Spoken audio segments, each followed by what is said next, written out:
আৰু in the mean time মই এটা কথা ক'ব বিচাৰোঁ, কিছুমান পেচেণ্টে কয় যে মোৰ যদি কঁকালত যদি ডিস্ক হৈছে তেনেহ'লে ভৰিত কিয় বিষায়।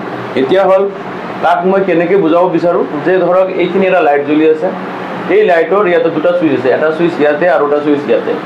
এইটোক যদি আমি নৰ্মেল চুইচ ধৰোঁ আৰু এইটো যদি আৰু এটা চুইচ ধৰোঁ তেনেহ'লে যদি আমি এইটো কঁকাল বুলি ধৰোঁ, এইখিনি ঠাইত যদি কঁকাল বুলি ধৰোঁ, কঁকালৰ পৰা তাৰ ওলাই আহিছে এনেকৈ কৈছে আৰু এইটো ভৰি বুলি ধৰিলোঁ, ভৰিত পতা পাতি ধৰিলোঁ বা ভৰি ধৰিলোঁ, তেনেহ'লে যদি মই ইয়াতে চুইচ অফ কৰি দিওঁ তেনে লাইটটো অফ হ'ব, ইয়াতে যদি অন কৰোঁ লাইটটো জ্বলিব।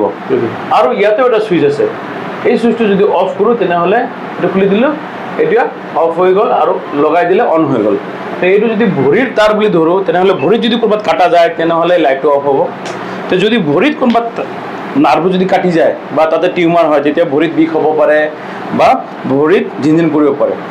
এইটো হ'ল এই জেগাটো, ভৰিৰ ভিতৰত যিটো নাৰ্ভ আছে সেইটো যদি ক্ষতি হয়। আৰু এটা হ'ল মেইন চুইচ হ'ল কঁকাল। কঁকালৰ পৰা যদি তাৰটো আহোঁতে যেতিয়া চুইচটো অফ হৈ যায়, তাতে যদি কিবা প্ৰেছাৰ পৰে তেনেহ'লে আপোনাৰ টোটাল এই লাইটটো অফ হৈ যাব।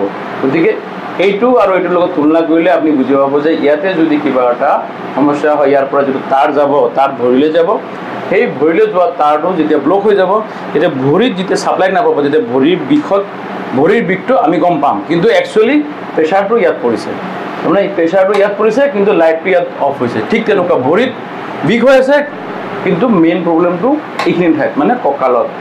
তো আমি যেতিয়া এই বস্তুটো ৰিমুভ কৰি দিম তেতিয়া ইয়াত ছাপ্লাই যাব, তেতিয়া ভৰিয়ে আৰাম পাব।